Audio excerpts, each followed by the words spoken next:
Engine 5 on scene. Heavy fire showing on all sides. All units respond. Hello everybody, I'm Chuck Fleury with the SBM Fire Department, Community Relations Assistant, and welcome to the first show of Heroes and Hydrants. And with me today to start off the show is Chief Retka. Chief, thank you for coming. Absolutely. So the new show we're going to do monthly, bring up subjects of and topics and drills of what we do at the SBM Fire Department. Mm-hmm. And I wanted to start with you so everybody knows who our leader is, and kind of tell us about yourself, Chief. Sure. So again, my name is Dan Retka. I've been with the fire department since 2002. I joined right after I moved into the area, had a young family, and saw the posting for a volunteer firefighter for SBM Fire. And I applied, didn't make it through the first time for whatever reason. Tried again, and I finally was successful in early 2002, went through the academy, and joined at Station 1 as a volunteer firefighter, signed to the night crew. So that's kind of how I got started with the fire department. I've got, right now I've got a 27-year-old son who's actually one of our captains. I've got a 23-year-old daughter who's a teacher in Chicago. I'm very proud of her. And then I've got a 10-year-old. So cover a big basis there. That's awesome. So you started at night on the volunteers, which SBM started as volunteer fire department. Yeah. It's involved into now we have full-time captains on the ships. So when you started, did you ever see your future as chief, or where did you go from there at starting as a volunteer? How did you come up the ranks to chief? Sure. So when I started, we were primarily a volunteer fire department. We were the largest volunteer fire department in the state at the time. And our area was growing rapidly. You could really kind of see the writing on the wall that Blaine was really going to start taking off. So we knew that things were going to change, but there was no plans from what I could tell. So I went through my career, started as a firefighter, obviously, worked on my way up to fire motor operator, and continued to work along with my captains. I had great mentors and people that really pushed me hard. I had good support from my family at the time, and was able to work my way up. FAO, was able to get promoted to lieutenant quickly after that, then captain, senior station captain, battalion chief back in 2010. And then from that point, I was hired on the full-time side, and we had started to kind of transition in more into that combination fire department at that time.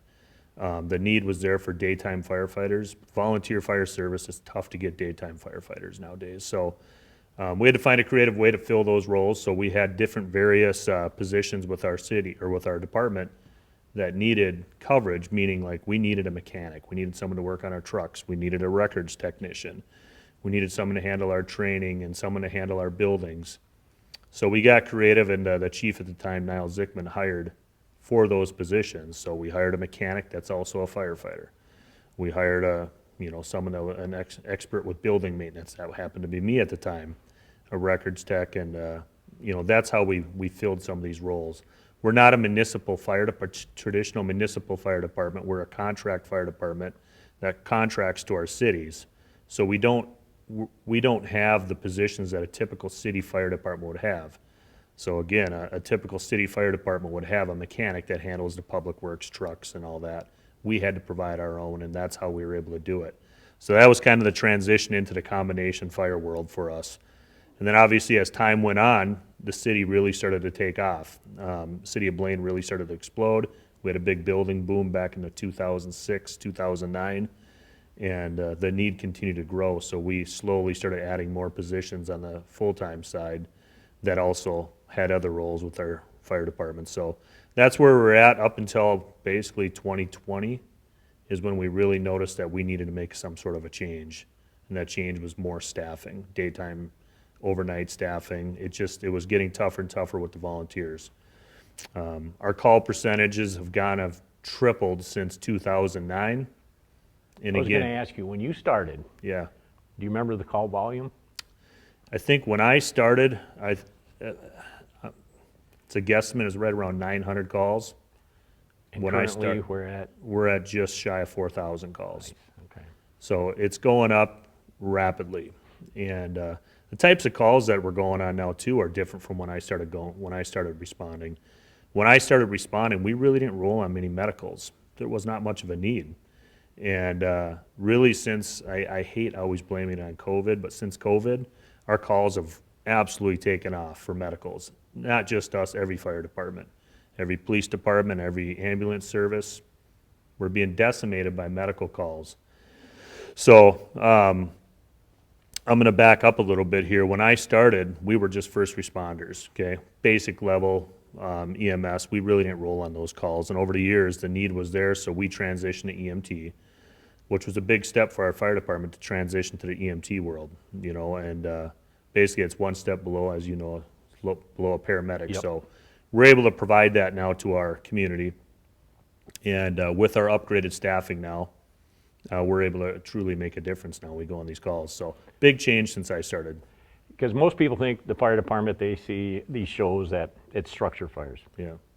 And that's maybe 20% of yearly calls is true structure fires, and really our department has to go on medicals, and that's probably 80% of calls right now, do you think? Yep. That is, it's medicals? Yeah, I think we're right now at 78% is medical calls. Yeah. So it's not like the shows where you're fighting fires all the time. It's you do have structure fires, no doubt about it, but the training is very important. Yeah. On the medical side of it.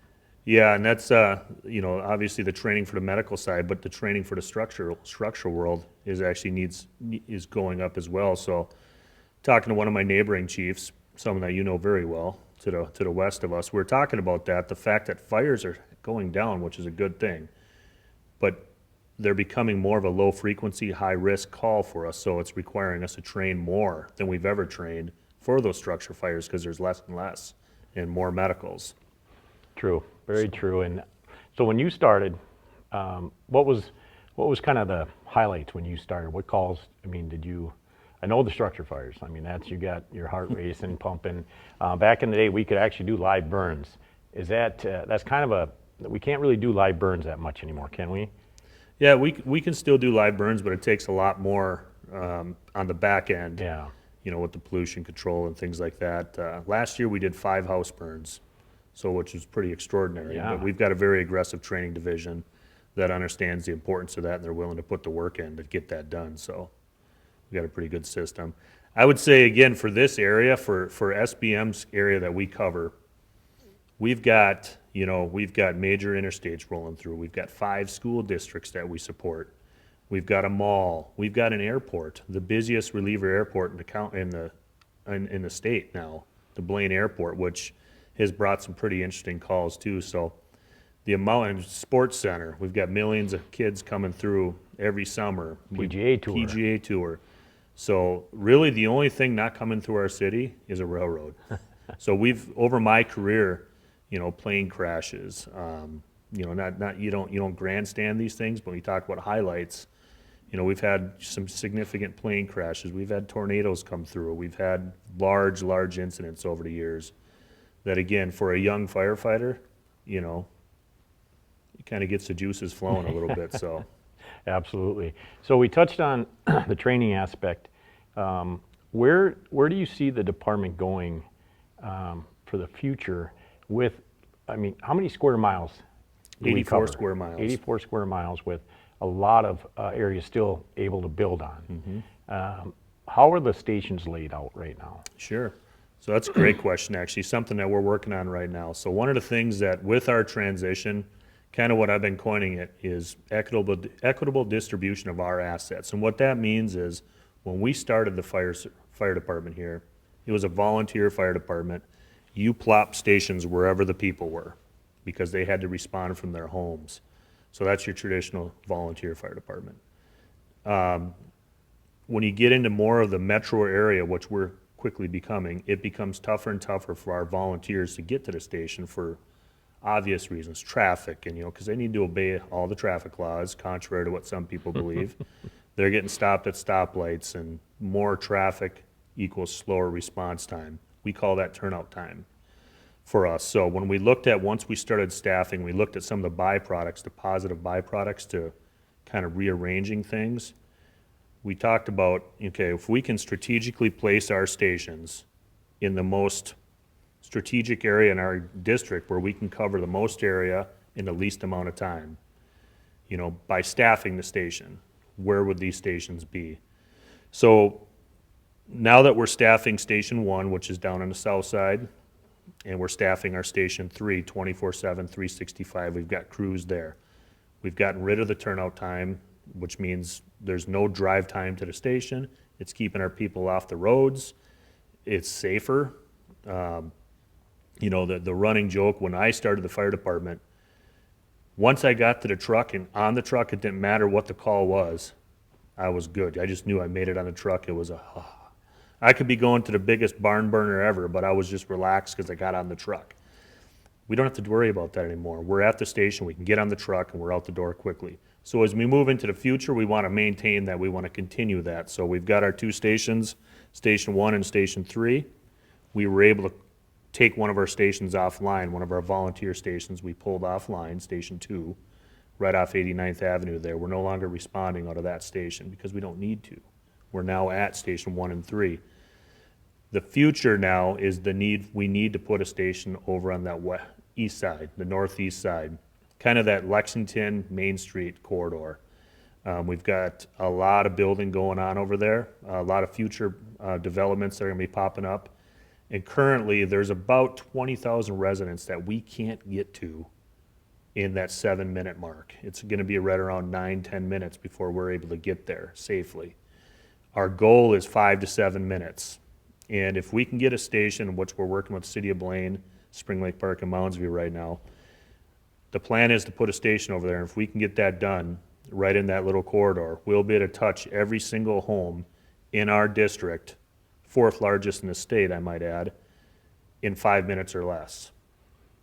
And by doing so, we're not adding a station because we closed our Station 2. We're building a new Station 2 up in the northeast side. And I think, again, I'm positive that our coverage is going to be phenomenal, and we'll be able to continue our low-cost service that we provide our community. So, Do we know the population that could be when Lexington gets all built up, that area out there? So I don't know the exact build out, you know, once Blaine is completely built out, we believe it's going to be right around that 100,000 to 106,000 people total for our district. Blaine, I think, is going to be right around that 85 to 90,000.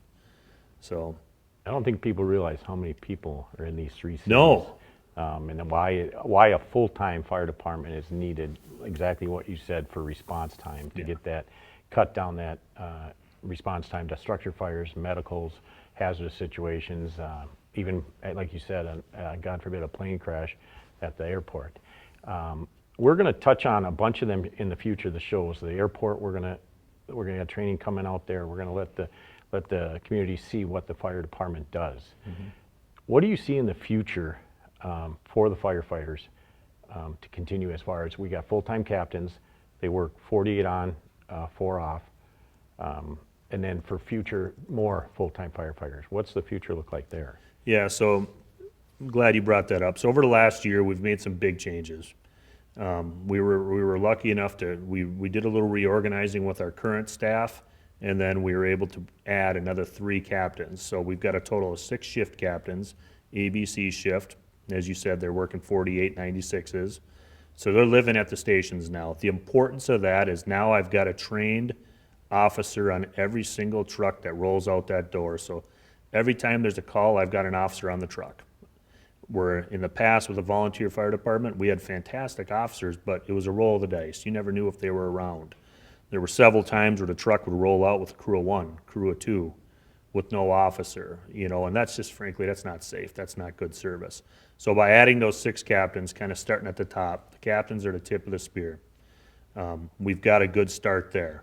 As we look into the future now, it's continue to start augmenting in more full-time staff. We would want to, you know, add another firefighter per shift per year, you know, so the goal is to hire at least 3 a year until we get to our magic number, whatever that ends up being. So the importance, again, of the staff stations, I can't stress it. It's response time, response time, response time. As we noted earlier in this conversation, that turnout time is gone now. We're able to get to the scene in 5 minutes or less, and that's what it's all about. And the way we're doing things right now, SBM has always been one of the lowest per capita fire departments in the state. In fact, we were the lowest per capita for 20 plus years. And our goal is to continue to maintain that service that we can provide at that low cost. And by reorganizing things and kind of reshuffling, because on the volunteer side, that retention rate wasn't very good. We had folks that would come on, we would spend the hundreds of hours to train them, we would buy them the needed gear, the required gear, which is, the price has gone through the roof. A set of gear now is $10,000. When I started, it was $700. So for every firefighter that starts, I got to buy them a $10,000 pair of gear, okay? Plus all the training and all this and that. And when you start adding up, you know, you've got 5, 6 firefighters that come in. We train them, they come work for us for 2, 3, 4 years, and they move on to another large full-time fire department. I'm out that money. Our department's out that money. So when we really look to compare apples to apples, you know, 3 volunteer firefighters that we train up equals 1 full-time firefighter that I have, you know, on shift at the station. So when you really look at it, and we started building this thing out, it really wasn't that much more expensive for us to provide this service. So our goal is to continue to add the full-time firefighters, kind of supplemented with duty crew firefighters. Those duty crew firefighters are our former volunteers that transition to scheduled firefighters. So they basically just pick their schedules. We've got different shifts that they can pick. They can go with their family, decide which shift they want to work. They got to work 5 shifts a month, 5 6-hour shifts a month, and they can choose when they want to work, and they're at the station. So kind of doing that combination between our full-time and our duty crew, that's kind of going to be the bridge to going more of a full-time department. So it's working very well for us. Let's talk about some of the other programs that SBM is doing too for the communities. The fire prevention, also community relations, which I'm involved with. We have an Explorer club, Yep. and then we have a fire corps. Yeah. Let's touch briefly on each one of those. Sure. And why they're important to you. Let's start with the fire corps. Yeah. So the fire corps is something that we started back in 2006, I believe. And basically what the fire corps is, we knew that there was folks out there that wanted to serve their community, but didn't want to put the gear on, didn't want to go into fires, and frankly didn't have the time to do that, but they wanted to serve. And at the time we had a chief that had some pretty good foresight and understood that, and looked into this and said, you know what, we've got a lot of things that need to be done in our community, a lot of things that need to be done in our department that we just don't have the time for. We're going to go ahead and, you know, capture, you know, these folks that want to help, that want to serve. So we started a fire corps back in 2006, and basically we were hiring anyone that wanted to come serve our department, serve our community. So we've got members that are part of our fire corps that come, they want to mow the lawn, okay? They want to take care of some odds and ends at the station, do some bookkeeping, things like that. That's how it started, just kind of odds and ends. We quickly realized that, you know what, we're kind of missing it here. This group, we have the potential of doing some pretty special things here. What I mean by that is getting them more involved with our response, you know, our emergency response, getting them involved with community education, in different events throughout the community where we don't quite have enough firefighters to fill these events, because we talked about this area has so much to offer, and we want to be part of that, but we only have so much time with our firefighters. So we kind of transitioned our fire corps into, you know, we've got different divisions now. So we've got a rehab division, which is one of my favorite. You know, the rehab division, basically they respond with us on structure fires with a specialized truck, where previously our firefighters would have to take it. They now respond just like our firefighters do, respond to a structure fire. They set up this truck, and basically what this truck does, it fills our air bottles, and then it provides, you know, calories and hydration for our crew, and just basically rehabs them so they can get back in the game, get back into the fight that they were trained to do. It takes us from having to have firefighters that are highly trained to fight fire, takes them away from running rehab, okay? I need those firefighters fighting the fires. And the fire corps kind of supplementing, running the rehab is a fantastic, absolutely fantastic way to keep them going. We've got retired firefighters that have come back and joined our fire corps to be part of that rehab team. They actually respond to our mutual aid partners as well. So where our people go, the rehab team goes. We also have a culinary team. While that seems kind of silly, that culinary team, again, when you're trying to create an environment where our people want to be, when you're trying to create that environment where, you know, we just want it to be a good place for people to work, you got to take care of them too. You got to show them that you care. You know, and in the past, we would have meetings and this and that. We'd order pizza and we would do things like that. We've got a culinary team now that is made up of people that can really cook, okay? And part of our fire corps team that takes care of all of our meetings, takes care of different events, where in the past we would cater to these events. They handle all of that. We do live burns. We touched on that. When our crew is out doing a live burn for 10, 12 hours, they're out there barbecuing for us, making sure our firefighters and their families are getting fed. So cool stuff there. Helping out with community events, taking our trucks and doing truck demos. They'll drive the trucks to the schools, do different truck demos, represent our fire department just like our firefighters do. And we absolutely could not do it without them. They're also doing some bookkeeping. There's so much. We've archives, and I could go on and on. So they've also jumped into the prevention world for us. So they're helping out with different prevention events and, you know, kind of supplementing our prevention officers. So Let's jump into the fire prevention side of it.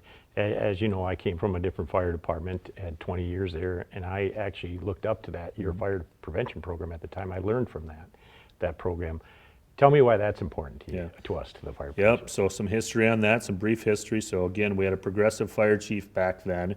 Our fires were going through the roof. We had to slow down these fires, and we had to find a way to slow them down. And the best way to slow those fires down is aggressive prevention. We had to get out there, and we had to pound the pavement and really educate our people, our community. So at the time, Fire Chief Niles Zickman started a pretty robust prevention division, and we really kind of dug in, you know, started looking at a lot of the trends that are going on. Our prevention staff would meet every Monday morning, and they would sit down and look at the trends, look at the calls that are really starting to bog us down, and they would focus on those. And at the time, it was structure fires. So we really did a blitz with smoke alarms. We did a blitz on, you know, getting out there and doing home safety surveys.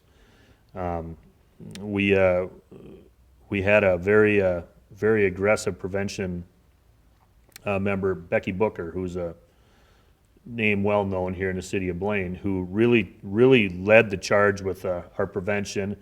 Went over to London, you know, kind of started working with the Merseyside Fire District over in Liverpool and studying how they were doing things. And they had the same issues that we had going on, you know, but in order to, if you're serious about fixing something, you got to step outside your box. Yep. Okay, clearly there's a problem. Clearly no one's figured it out yet. You know what? So we're gonna look far away here. We were able to start a relationship with the Merseyside Fire District. They were able to cut their fires. Now we're talking a population over 2 million people. Okay, they were able to cut their fires by 40% in the first year of with their aggressive fire prevention. And what that was home safety surveys, getting into people's homes, having that face-to-face, having those face-to-face touches with them. And at the time, that was before social media, before all that. So the best way to communicate was face-to-face. So we're able to take that, what they were doing, bring it home here, and start an aggressive home safety survey program. In doing so, we were able to cut our fires by 40%. And that was the kind of the sign to us that this really works. This prevention really works. So we continued to work with that and really continued to evolve our prevention division, you know, getting into schools. A lot of departments get into schools, but we, you know, with our safe escape trailer, we've got different programs that we do. Fire extinguisher trainings for businesses and daycares. You know, we've got thousands of businesses here in our district. You know, we're getting out there and doing true fire extinguisher training, educating. We're doing CPR training for our community, and there's just so much we're doing in our prevention division right now. So it's always been world class. We're maintaining that, and we've got a great staff that is absolutely maintaining that. So That's awesome. Yeah, I'm looking forward to working with everybody that wants to, like you said, the fire extinguisher training. We've done the CPR training already.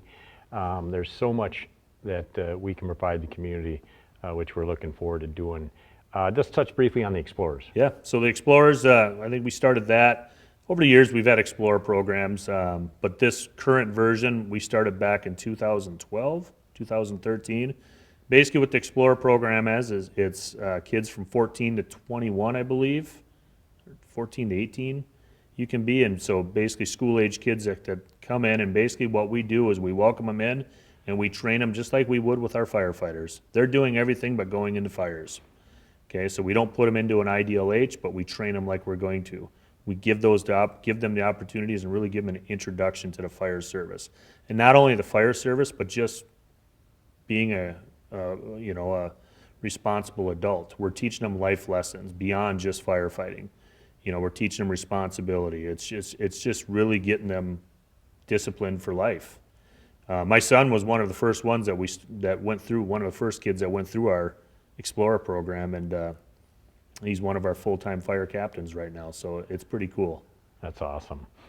If you could tell the young Dan Retka at the time to Chief Retka now, what would you tell that young Dan Retka, if looking back? Yeah, boy, that's a good question.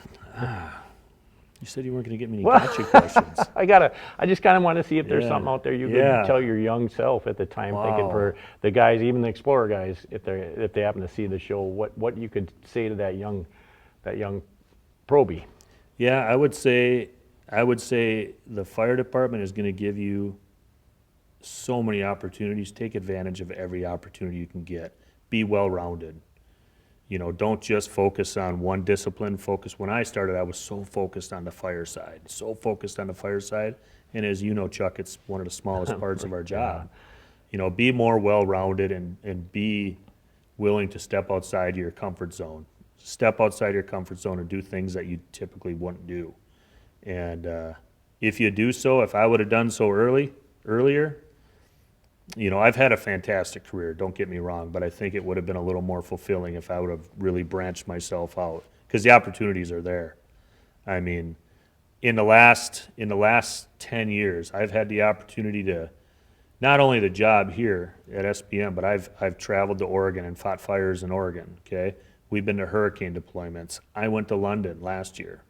I spent 2 weeks over in London and Merseyside Fire District working with our now sister fire department over there, trying to understand, work with them about our current issues that we're dealing with right now here on the prevention side.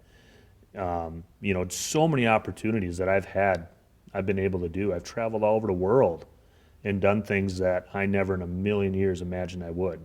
Again, when I started out as a young firefighter, I thought maybe, fight some fires and, do some good things for my community. I've literally been around the world. That's awesome. Which I don't know, but I don't think there's too many fire departments that are able to give their people the experiences that we can. Not only with response, not only with the type of district we have, but everything that we're able to send our people to.